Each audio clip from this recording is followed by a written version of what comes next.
नमस्कार। आज हम जेम्स क्लियर की बहुत ही मशहूर किताब एटॉमिक हैबिट्स, इसके जो अहम विचार हैं उन पर बात कर रहे हैं। हाँ, ये किताब बताती है कि कैसे रोज के छोटे छोटे बदलाव, मतलब बिल्कुल मामूली से लगने वाले बदलाव, वक्त के साथ मिलकर बड़े नतीजे दे सकते हैं। और आज हमारी कोशिश यही रहेगी कि समझें कि ये छोटी आदतें इतनी असरदार क्यों होती हैं और इन्हें असल में अपनी जिंदगी में लाएं कैसे। बिल्कुल, जैसा किताब में भी कहा गया है, आदतें आत्म सुधार का चक्रवृद्धि ब्याज हैं, कंपाउंड इंटरेस्ट की तरह। सही। तो चलिए शुरू करते हैं। सबसे पहले ये एटॉमिक हैबिट्स हैं क्या आखिर? ये शब्द एटॉमिक क्यों? एटॉमिक मतलब बहुत ही छोटा, अणु जैसा।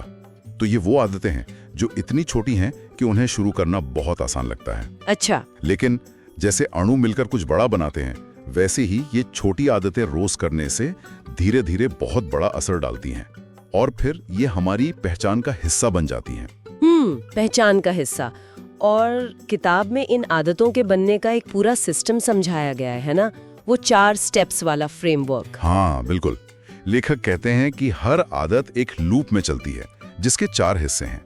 पहला है संकेत, मतलब कोई इशारा या ट्रिगर जो आदत को शुरू करवाए। ठीक है। फिर आती है इच्छा, यानी उस काम को करने की तीव्र चाहत। उसके बाद है प्रतिक्रिया, मतलब असल में वो काम करना, वो आदत निभाना। और आखिर में है इनाम, वो संतुष्टि, जो फायदा जो हमें मिलता है और जो हमारे दिमाग को कहता है कि हाँ, ये दोबारा करना है। ये इनाम ही आदत को मजबूत करता है। अच्छा, तो ये साइकिल है, संकेत, इच्छा, प्रतिक्रिया, इनाम।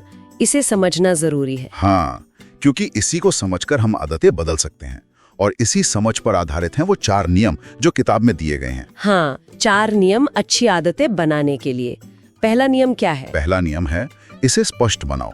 मतलब आदत डालने का जो संकेत है वो बिल्कुल साफ और सामने होना चाहिए। स्पष्ट बनाओ जैसे कोई तरीका? हाँ, जैसे हैबिट स्टैकिंग का इस्तेमाल करना, अपनी किसी पुरानी आदत के साथ नई आदत को जोड़ देना। मान लीजिए आप रोज सुबह चाय पीते हैं, तो आप तय कर सकते हैं चाय पीने के ठीक बाद मैं 2 मिनट मेडिटेशन करूंगा। अच्छा, एक आदत दूसरी को ट्रिगर करे। बिल्कुल। और दूसरा तरीका है इम्प्लीमेंटेशन इंटेंशन, यानी पहले से तय कर लेना कि आप कब और कहां कोई आदत निभाएंगे।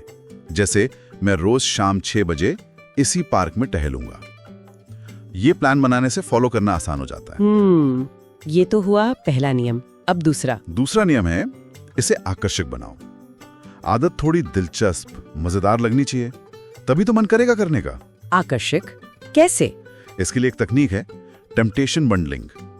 आप जो काम करना चाहते हैं, आपकी आदत, उसे उस काम के साथ जोड़ दें जो आपको करना पसंद है। हाँ, जैसे वो उदाहरण है कि अपना पसंदीदा शो तभी देखूंगा जब ट्रेडमिल पर होऊंगा। बिल्कुल वही। या अपना पसंदीदा पॉडकास्ट तभी सुनूंगा जब वॉक पर हूँ। इससे वो आदत आकर्षक लगने लगती है। सही बात है। और शायद इसमें ये भी आता है कि आप कैसे लोगों के साथ रहते हैं। हाँ बिल्कुल। अगर आपके दोस्त या आपका ग्रुप उन आदतों को नॉर्मल और अच्छी चीज मानता है जो आप अपनाना चाहते हैं, तो वो आदतें आपको भी ज्यादा आकर्षक लगेंगी।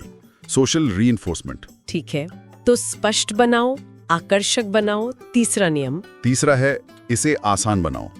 जो चीज जितनी आसान होगी उसे करने की संभावना उतनी ही ज्यादा। मुश्किल चीजें हम टाल देते हैं। आसान बनाना मतलब? यहाँ सबसे मशहूर है 2 मिनट रूल।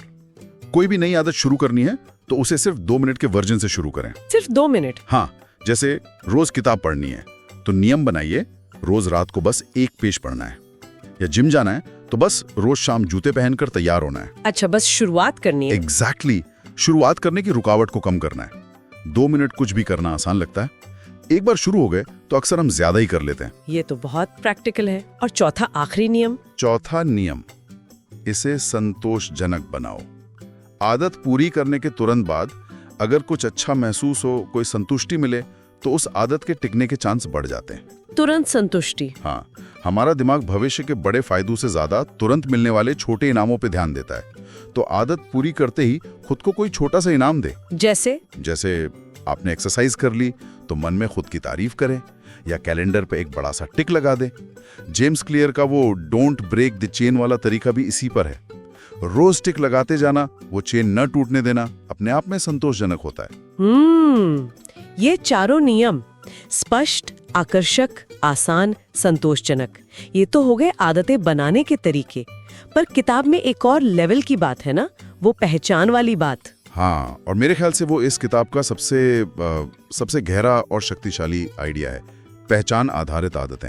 ये क्या है? देखिए, ज्यादातर लोग लक्ष्य बनाते हैं, मुझे 10 किलो वजन कम करना है या मुझे ये किताब खत्म करनी है।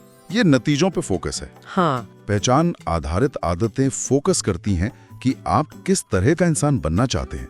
आप ये नहीं सोचते कि मुझे एक्सरसाइज करनी है, आप सोचते हैं मैं एक सेहतमंद इंसान हूँ। अच्छा, तो सोच बदलने वाली बात है। हाँ, आप लक्ष्य के बजाय अपनी पहचान पर काम करते हैं। जैसे मुझे पढ़ना है के बजाय मैं एक रीडर हूँ। और फिर हर बार जब आप उस आदत को करते हैं, चाहे सिर्फ 2 मिनट के लिए ही, आप अपनी उस नई पहचान को मजबूत कर रहे होते हैं।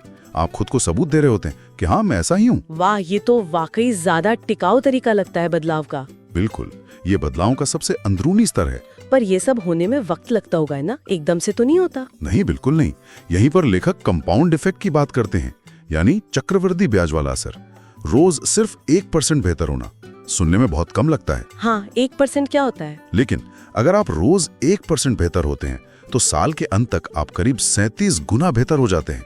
ये छोटी छोटी आदतें धीरे धीरे जुड़कर बहुत बड़ा फर्क पैदा करती हैं। और इसमें वो प्लेटो ऑफ लेटेंट पोटेंशियल वाली बात भी आती है। हाँ, वो पठार वाली बात। मतलब शुरुआत में आप मेहनत करते हैं, आदतें डालते हैं, पर नतीजे शायद दिखते नहीं, ऐसा लगता है कुछ हो नहीं रहा। हाँ, फ्रस्ट्रेशन होता है। बिल्कुल, यही वही प्लेटो है, वो समतल पठार।